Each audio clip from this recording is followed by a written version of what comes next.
I must say, I thought that was a brilliant overview, packed a hell of a lot in on the technical implications, on technical and energy sector in particular, implications of 1.5.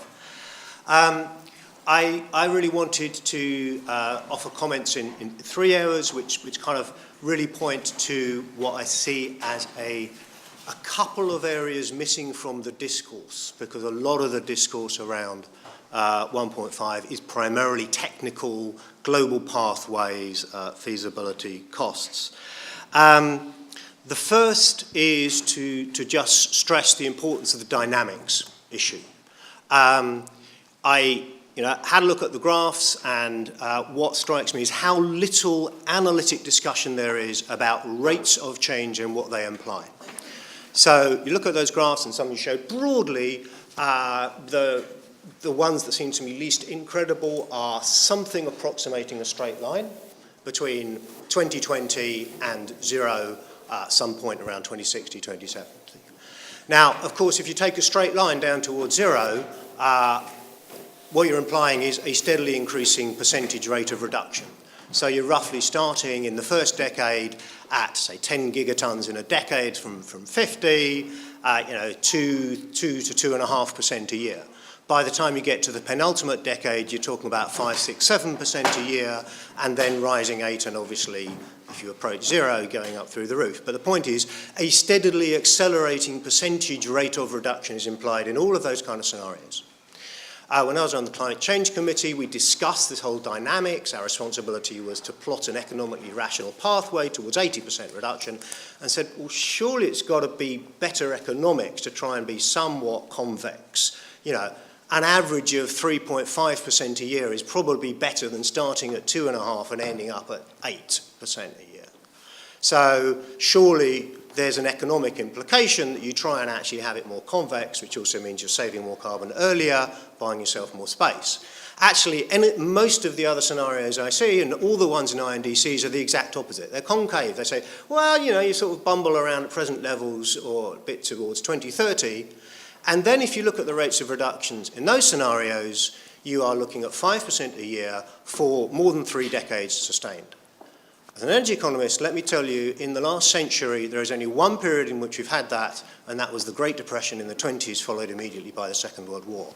A massive scale of capital destruction, and in that case, it was sustained for maybe 3 or 4 years. Here we're talking about it sustaining it for 3 or 4 decades. So the lack of serious analytic attention to how quickly do you think economic systems can effectively destruct some sectors and build other sectors, I think is absolutely central, and yet I see hardly any discussion on it. My second point is, and implicitly this is an interdisciplinary challenge by nature of what I've said, and I thought you hinted at that well, but insufficiently. I may as well repeat, Miles could guess I might say this.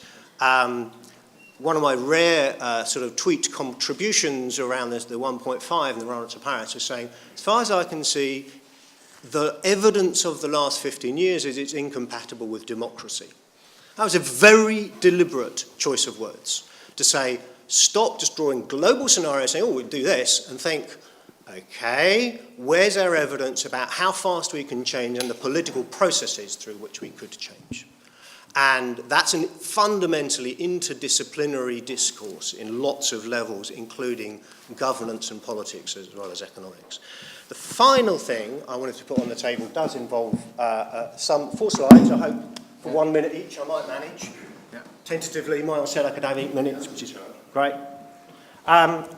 So I just wanted to flag an attempt to try and to get to grips on a technical side with one paradox I see, which is in most areas there's huge division between the scientific construction and the economic construction, particularly when you get into talking about target-oriented analysis or cost-benefit analysis.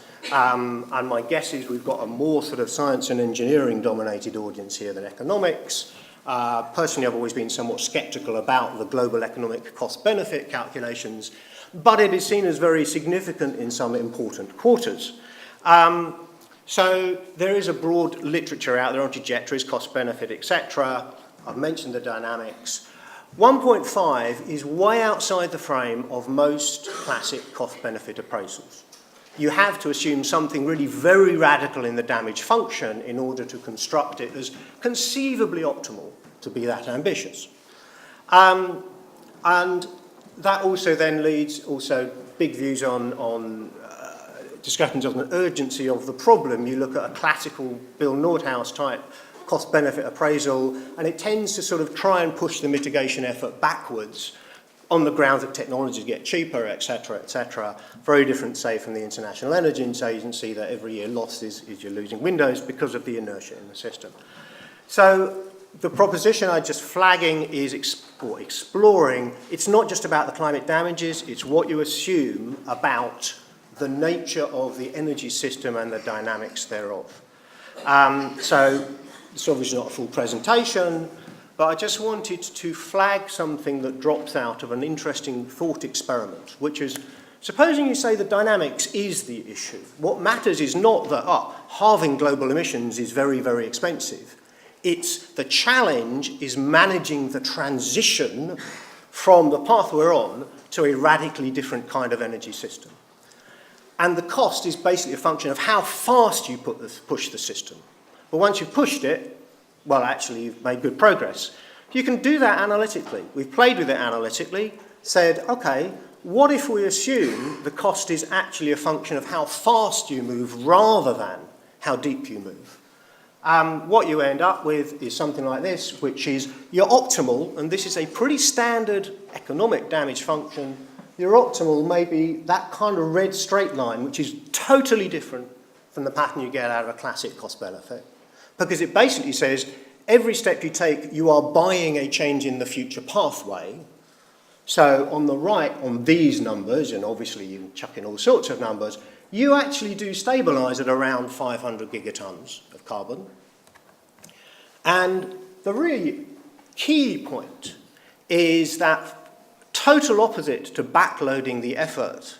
You actually say, well, the big benefit is how much effort you put into changing course early on. It is shoving the economic system in a different direction as hard as you can, as early as you can, to adjust the pathway steadily.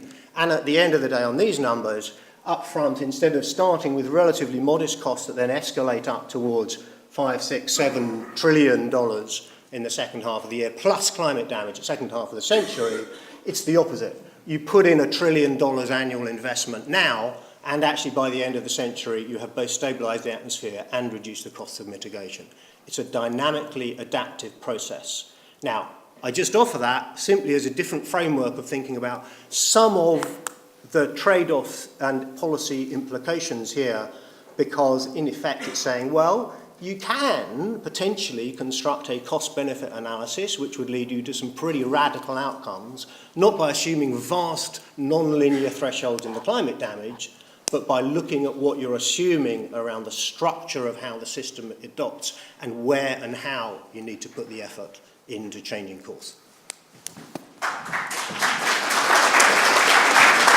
Thank you. Before we open for questions, it's Joeri now. Can you hand over the microphone to Joeri? And you don't have slides. No, I don't have slides, but thank you very much, and I'm very excited to be here at this conference. I think it's very timely, and I'm very happy that I can comment after those two speakers. I think Elmar really showed us how, or where we want to get to in terms of mitigation, to actually limit warming to below 1.5, and Michael reminded us again that the future will look quite different from the past in that case, and so we still have to see how we will manage that. While I'm very excited to be here, I find it also a bit awkward, and I think it's important that maybe we reflect on this awkwardness. And the awkwardness I'm referring to is that politics has actually moved faster than the scientific community. And so I think this is something to learn from. And the 1.5 degree, the inclusion of 1.5 degree in the Paris Agreement was a surprise to anyone. But it should not have been a surprise that it was discussed and that it was on the table. And still, so I looked a bit back in the UNFCCC decisions. And already the Copenhagen Accord, which was not a UNFCCC decision, but already there it was mentioned that parties would consider 1.5 as a target and would consider strengthening the Paris Agreement target to 1.5. Then actually in the UNFCCC, in the Cancun Agreement, it was decided that a review process would be put into place where explicitly the consideration of strengthening mitigation or the target to 1.5 in light of the best science was being highlighted. At the same time, this was 2009, 2010. At the same time, what happened in the scientific community after what one can easily call the debacle of Copenhagen, we focused on delay scenarios, on a 4-degree conference. I don't say these are unimportant things, they are very, very critical, but there was not a single coordinated scientific effort, also not a single funder for that reason that funded it, on 1.5. And I think this is definitely something we can reflect on and we can learn from. So bringing it to today, are there things today we can do better? And I think my previous speakers already alluded to this, and I think there are. Because right now we have a pretty decent idea of where we want to end up if we want to keep warming to below 1.5. So, but what we really need to understand now is how this is going to happen. And some speakers yesterday, Elmar today, also highlighted these depend very much on societal preferences. Societal preferences is not something very abstract. It's what you and I choose every day to do, what we choose yesterday to eat, how we choose to come here. We have to understand, and these societal preferences are key, because Elmar showed energy efficiency is key. Our diets, yesterday Pete Smith showed, are key to reduce agricultural emissions. Advanced transportation systems are important to actually be able to decarbonize that very difficult sector. So I think we really need to try to understand how these societal preferences and how these mitigations actions can actually be implemented in the real world. And this, then again, to make the circle round, links back to what goes on in the UNFCCC. The Paris Agreement put in place this circle, this cycle of INDCs and a global stocktake. The global stocktake will not just look at mitigation, will look at adaptation and at means of implementations and finance. So the big question now is, how do we measure progress towards the targets of the Paris Agreement? And I think this is a great area where the scientific community can contribute. So that means we don't want to know just where we end up, but we also want to know which steps we have to take in the next 5 years, in the next 10 years, and how reality actually links to this. And I think if we manage this as a scientific community, this would be a great contribution to the actual implementation of the Paris Agreement. Thank you. Thank you, Joeri. So what you're saying, what you're saying is that the scientists should be better at reading the documents and following the processes and not overlooking 1.5. Okay, first question. Thank you. A very interesting discussion and very interesting conference indeed. Frank Sperling is my name, and I'm also a little bit fascinated and puzzled at the same time. Janos Pastor spoke at the beginning about transformation. Joeri just said the future will need to look very different. Elmar spoke to the fact that demand reduction is very important in the energy sector. Pete Smith yesterday mentioned that the same applies for AFLU emissions and addressing that. Yet it seems when we look at the solution, the emphasis is on technological solutions and potentials, but less so on social transformation. We seem to not willing to touch that. We discussed geoengineering, which is messing again with another natural system, but somehow we are really afraid to mess with the social system that got us in the mess in the first place. I mean, I'm kind of puzzled by that, because I worked also on green growth for the African Development Bank, and it seemed to make great sense to advance growth in poor countries, but do we need to advance growth all the time? So why are we not willing to look seriously at different performance matrix of human welfare. I mean, there's attempts to that, but there's no traction, really. So I wanted to just throw that into the mix here. We come back to the answer. 2 more questions, Miles and then Ravi. Then you answer.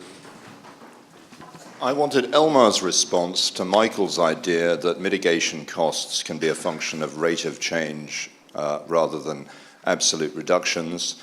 And also, I'd like the whole panel to reflect on the difference between real mitigation costs and perceived mitigation costs, and presumably the perceived mitigation costs that would drive opposition to climate action.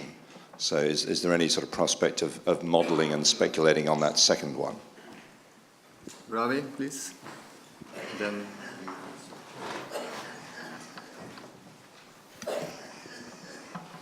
Elmar, you just showed a graph of the steep additional cost involved in shifting from 2 to 1.5 degree. We know, I'm sure the cost will be very high, but any idea of what will be the burden on developing countries, especially for a shift from 2 to 1.5 degree in the graph you showed? Do you have any breakup of the potential investment cost required from the developing countries as well as for the industrialized countries to shift from 2 to 1.5? Thank you. Then quick answers to these questions, please. Who's first? Elmar, you can. Yeah, thank you for these very good questions. So first on non-behavioral change, and I think this question we hear very often, and it's definitely true that there has been a focus on the supply side, but demand side measures are being increasingly investigated, and I would kind of step back. There were so many assumptions in what you said that we are not touching it because we don't want to touch it and these kind of things. I think in argumentation we should be careful not to interpret too much in what is actually done. For example, dietary changes, dietary scenarios with very different diets have been investigated since quite some time, and the publications in the 5, 6, 7, 10 years ago. Different energy demand has been investigated in the run-up to the AR5. So that's all out there. And also this new scenario concept, these shared socioeconomic pathways, are taking exactly what you addressed, these questions head on by conceptualizing very different worlds with different preferences concerning economic growth, different geopolitical situations in order to explore the sensitivity to it. The other question is, of course, the question, how do we model the dynamics of this? And I think there a lot of work needs to be done. But as long as you don't have good dynamical representations of this, it makes a lot of sense to cover this in terms of a scenario approach and look into different scenarios, and that's actually what is being done. And needs to be done more for the 1.5 degrees. Now on the mitigation costs, Miles' question on the pace of mitigation costs, and also what Michael presented, that if you just look at the changes, that even in a cost-benefit context, this looks much better. First, I do think that the real opposition to action doesn't come from global or aggregate macroeconomic mitigation costs. It comes from distributional implications of these actions. There are winners and losers, there are vested interests, and those are the factors that will determine whether we can implement these mitigation actions. So we really need to look into the distribution. If you look at these global numbers that came out of AR5, I mean, this is a 3 to 8% GDP loss in 2100 on top of a growth that is pretty significant. So as such, these numbers are small. But it's really the distributional implications that matter. And this then goes also to the last question. Yes, we don't have that for 1.5 degree pathways yet, a regional distribution of mitigation costs. We have done an analysis for 2 degrees. Actually, my last slide that I didn't show, I wanted to get away from global and go to the regional and the burden sharing dimension.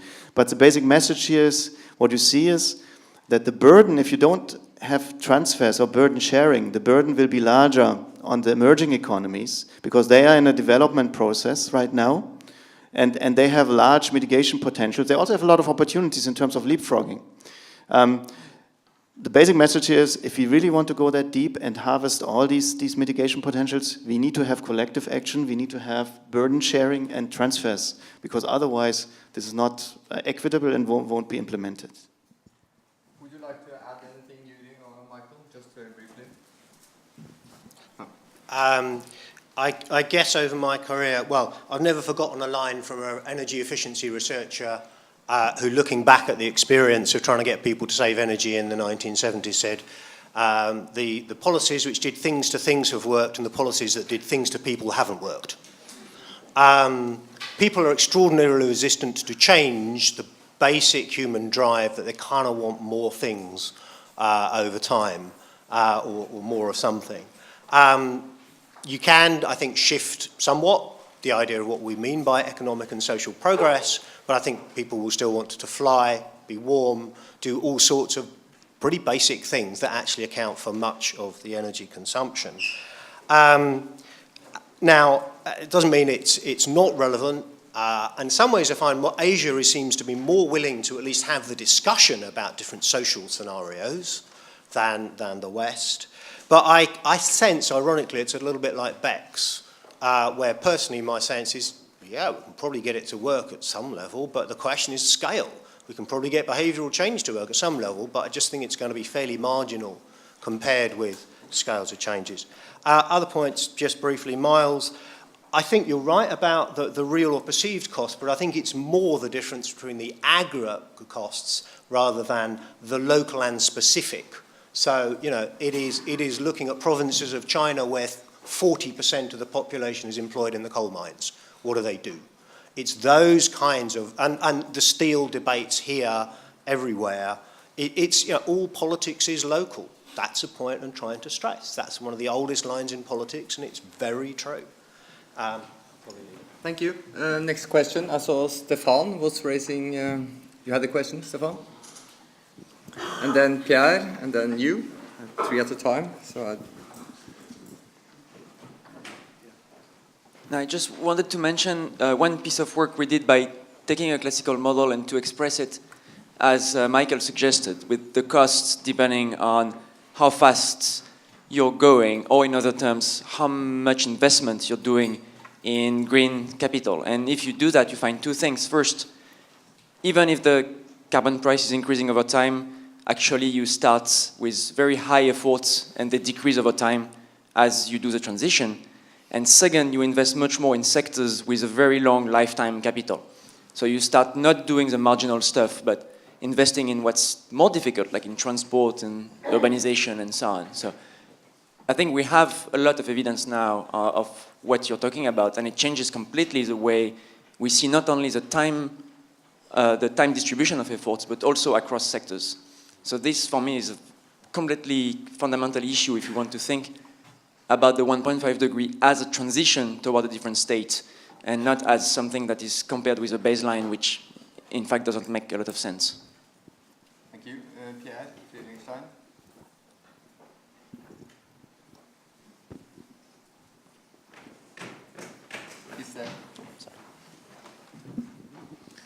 Yeah, thank you. So it's a question to Elmar. And on one of your slides, you showed well, negative emissions required to reach 1.5, with like, I mean, second part of the century cumulative emission being much lower than in the first part, right, implying negative emissions. If you look at the numbers, this is something like 10 gigatons CO2 per year, which is required for 50 years.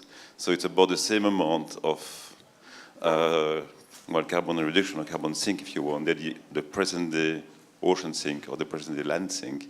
So essentially, we need like a second biosphere to remove the same amount of CO2. So I can see that it's feasible in the model world, but do you think it's feasible in the real world at that scale? We'll come back to that. And next question, gentleman here. And then you answer the question. I want to put a question to Michael. I'm Derek Osborne. Rises from what's still on the screen there. Optimal global investment could cut annual costs towards the end of the century by at least 5 times as much. That's a global assessment, I take it. And I wonder how you could marry that with a competitive idea. could you develop a schema in which those who got on with this are going to reap a significant competitive advantage, so that you could really get the idea of the race to benefit in a very competitive way from getting on with it going, because I think that would add a considerable edge to the need to get moving.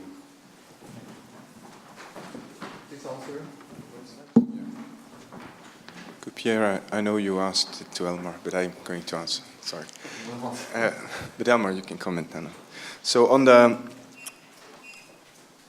carbon dioxide removal that is now seen in these very low emission scenarios towards 1.5, I think one needs to. These are indeed. You're very correct about the magnitudes that you say there. That actually kind of the anthropogenic or the engineering sink, including carbon dioxide removal and afforestation, both are actually kind of the size of the current ocean sink. On the other hand, I think the question is whether they're feasible or not is, I think, not our current problem. Let me explain you why. As Elmar explained, the first thing to achieve is to get to net zero emissions. And once you get to net zero emissions, then you already have your global temperature increase capped. So that means you already have some carbon dioxide removal to offset hard to mitigate sectors. But that doesn't necessarily mean you have the absolute maximum amount imaginable. And then how much you can then manage to remove at the annual pace, which is basically will then actually define how quickly temperatures will be reducing after your peak warming. And then it's just a question whether if you would have peaked at 1.6 degrees, slightly above 1.5, and then you start to remove at a slightly slower pace, then you get to 1.5 maybe 2 decades later than you were intended in the first place. But that's really not an argument not to consider the rapid decarbonization in the near term. I mean, it's actually a reason to set even more emphasis on the really rapid near-term decarbonization, because we indeed do not know how it will pan out in the second half of the century. What's the question from Just two comments. Also on the question by Jan, I think these are exactly the questions we have to research further. I mean, what has been shown so far is that carbon dioxide removal technologies, if they are available at scale, and if they can be deployed sustainably, will be very valuable for achieving these very ambitious targets. Whether we can use them at this scale, that's a big question. I mean, we have focused very much on BECCS, but there are many more proposals, many more technologies at different levels of understanding or knowledge about them, and that is, I think, one thing to explore. The other thing to explore is, of course, could we do without it? And I think that's an extreme question. One would ask probably, how could we limit the use of carbon dioxide removal as much as possible? And this goes to this decarbonization bottlenecks. So can power to X, for example, change the equation? But where do you get the C? So you probably have to get it from direct air capture in the end. And so these questions are interrelated. On Stefan's comment, that's very interesting. I don't think I have gotten to the bottom of what you said, which I think is very deep. So I can't give you a good answer here. But if you're questioning the sequencing of things in the pathways, I do think there are many good reasons that electricity decarbonization is one of the first to do. Doesn't mean that nothing happens on the transportation sector, it just takes more time. But electrification is one important measure in order to decarbonize end users, and that only makes sense if you have a decarbonized electricity system. So, but let's discuss this. I'm actually predominantly an electricity economist, and I largely buy in, but I'd say actually getting urban development right is even more urgent. For the reasons. And Stefan, I agree totally with the intellectual content of what you've said. It seems to me the challenge, and I don't know if you agree, is a lot of this stuff has been led from the group at the World Bank, and it has not well penetrated into the economics community, academic economics. And that is, I think, a real challenge, because you cannot make sense of this 1.5 discussion unless you're thinking about the economics of transformation rather than the economics of resource allocation and marginal stuff. The other thing, just to pick up, I think Derek's point, I'd link it to the question I missed earlier, apologies, about developing countries. Just two remarks. One of which is a remark that Laszlo Varro from Chief Economist IEA said to me. He said, actually this 1.5 stuff is really quite boring. I said, well, what on earth do you mean? He said, it's obvious. To achieve 1.5, you basically have to put us on a war economy. We know what a war economy looks like. Government takes control of the economy and says, you're doing this. 2 degrees is really interesting because you might just about be able to do it within a kind of market-managed context. Now, I'm not saying whether he's right, but it's a fascinating comment. But if you think about it, after the Second World War, the US invested 3 or 4% of its GDP in Europe, European reconstruction development, and ultimately benefited from that. And I think the challenge of 1.5 is precisely because those emission charts mean you have to kind of stop global emissions growth now. Developing countries have to get on a completely different course. That does imply a huge scale of international investment, which brings you to the international financial discussions, because it ain't going to happen otherwise. And hence, the key becomes, can you construct an industrial technology strategy which combines some technology development, innovation, transformation, and foreign investment in a way that then creates a positive feedback and does lead to these much more radical scenarios. Thank you. We were given extra time since this is such an interesting and important session. We have 1 minute for a super quick and very good question. Who will take the responsibility? Okay. Well, I invited a very short question. For instance, from Hans. Then you can... Possibly do that. Okay. We'll take Brenda's. But it's short for her. Short question and a short answer. It's a short statement.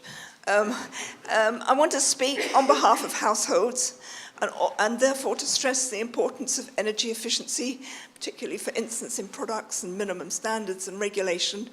If we do too much of the 1.5 degrees through new supply, through really big technologies, those costs get passed through to the householder.